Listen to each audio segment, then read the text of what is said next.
Visitors are even being told by their home countries to take their vacations and money elsewhere. Do you feel like your friends and family feel comfortable traveling there? No, nobody I know back in England or here. Horror stories are emerging of treatment at the border, with one story so shocking it's got many asking if America's still safe. I think the atmosphere is changing there, so I would prefer to go there.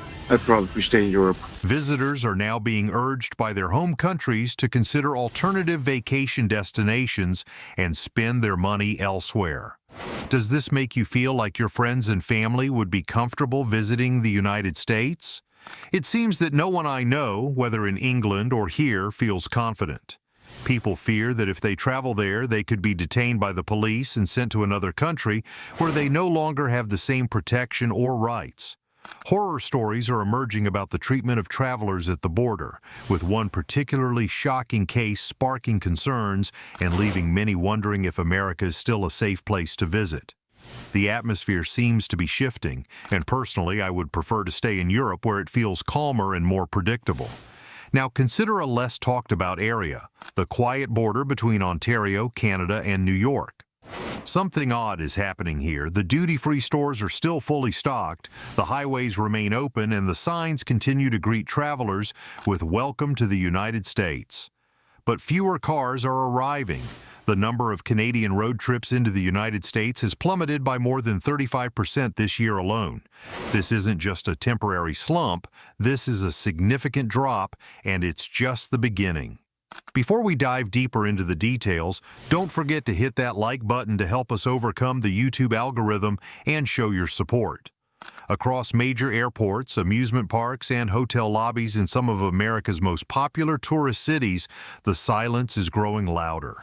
International tourists, once the backbone of U.S. tourism, are now staying away. From Mexico to Germany, China to the UK, fewer people are boarding flights to the U.S. Fewer are booking tours, and fewer are spending money. This is not due to fears of a pandemic or the looming threat of war. This is a result of tariffs, diplomatic tensions, price inflation, and general economic uncertainty. Together, these forces are draining the U.S. tourism sector of vital revenue. By the end of this year, the U.S. is projected to lose over $12 billion in foreign travel spending. And that's not just an estimate, it's a confirmed reality.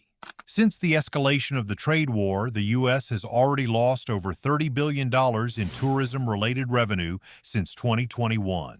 If current trends continue by the end of 2025, that figure could exceed $200 billion. In 2019, international tourists spent nearly $200 billion in the U.S., supporting over 1 million jobs. Major cities like New York, Orlando, and San Francisco depended heavily on this foreign spending to keep hotels full, restaurants busy, and small businesses thriving. But now international tourist spending in the U.S. has dropped by 22% from its pre-trade war levels. A decline that is not just a small correction, but a massive seismic shift. A big part of this decline stems from economic retaliation, particularly in the form of tariffs. Let's take Canada, for example. Historically, Canada has been the largest source of foreign tourists to the U.S. But when the U.S. imposed tariffs on Canadian imports, things began to change. Earlier this year, Canadian leaders initiated a soft boycott of U.S. tourism. Public campaigns encouraged Canadians to vacation domestically, sending a simple message: support Canada. Don't spend your dollars in the U.S. The result was immediate. In February, Canadian visits across the border dropped by 23%. By April, this had grown to a 35% year-on-year decline, and the financial impact is staggering. The U.S. Travel Association warns that even a 10% drop in Canadian visitors could cost the U.S. $2 billion annually in tourism revenue. But the current losses are more than double that. One Canadian report estimates that nearly $9 billion has been redirected from the U.S. economy to Canadian cities like Toronto, Vancouver, and Calgary. What started as a trade dispute has evolved into a full-blown travel realignment. And it's not just Canada. European tourists, particularly from Germany, France, and the UK, are also pulling back. Some are responding to political tensions, others to newly tightened entry requirements. Earlier this year, Germany issued a travel advisory reminding citizens that even with a valid visa, there's no guarantee of entry into the U.S. This subtle message had a ripple effect across Europe. Then there's the economic aspect. Tariffs on European goods like wine, cheese, and steel, some as high as 200%, triggered retaliation and soured sentiments toward the U.S. According to the World Travel and Tourism Council, the U.S. is the only major country in the world that's seeing an absolute decline in international tourism spending. Before we continue, don't forget to subscribe to our channel to stay updated and support our content. Now let's talk about the invisible tariffs, those that don't appear on customs forms but still hurt just as much. Higher tariffs on imported steel and aluminum have raised prices across the board, from construction materials to airline parts to kitchen equipment. The effect? Hotels are more expensive to build, airlines face higher operating costs, restaurants struggle to manage expenses, and travelers are paying the price. The U.S. tariff rate is now hovering near 30%, a level not seen since the Great Depression. As costs rise, so do prices, and both foreign and domestic travelers are opting for cheaper destinations. Meanwhile, airlines like Delta, Southwest, and United have all lowered their earnings forecasts this year due to weaker demand. It's not because people are afraid to fly, it's because they're choosing not to travel, given the economic uncertainty and rising costs. The World Bank has downgraded U.S. economic growth for the year to just 1.4%, half the rate of the previous year. This slowdown is already having an effect on tourism.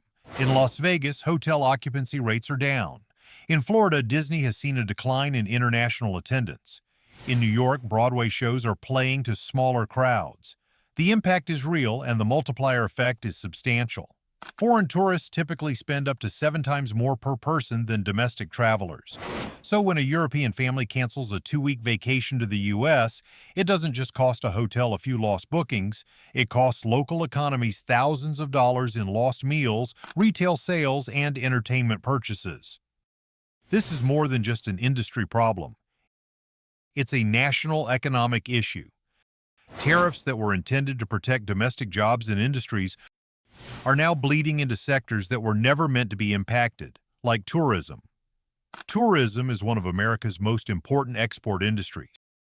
And when foreign visitors spend money in U.S. cities like Los Angeles or Chicago, it counts as an export. But when trade tensions rise, even these indirect exports are at risk, resulting in a silent recession in a sector that cannot afford to shrink. And then there's the diplomatic layer. When countries like China, Canada, or Germany encourage their citizens to stay away from the U.S., not through force but through subtle messaging and incentives, it creates a kind of diplomatic cold shoulder. These boycotts may not be loud or formal, but they're effective. Just as the U.S. uses tariffs to pressure other nations economically, those nations are now using tourism to push back. It's soft power, wielded with precision. For U.S. businesses dependent on foreign tourists, the consequences are significant. But what about solutions? Can this trend be reversed? In theory, yes. There are ongoing trade negotiations. Recently, U.S. and Chinese officials met for the second round of talks in London. The atmosphere was reportedly positive, with both sides signaling a willingness to reduce tariffs partially. If these talks succeed, it could signal to the world that the U.S. is reopening not just for business, but for tourism as well. However, even if talks succeed, the road to recovery will be long. Once a reputation is damaged, it takes time to rebuild. Investments in infrastructure, delayed by tariff uncertainty, may not return immediately. The U.S. tourism sector needs more than just a ceasefire. It needs reinvestment, faster visa processing, clearer and more welcoming travel policies, and targeted campaigns to restore global traveler confidence. Other countries like Thailand, France, and Mexico are already courting tourists with streamlined entry rules and targeted promotions. The U.S. risks falling behind if it doesn't take action soon. Finally, here's the twist.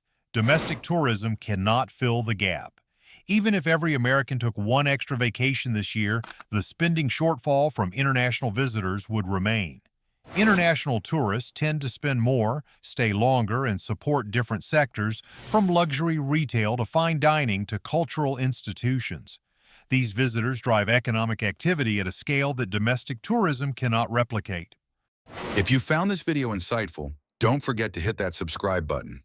Stay tuned for more updates and content. We've got plenty more coming your way.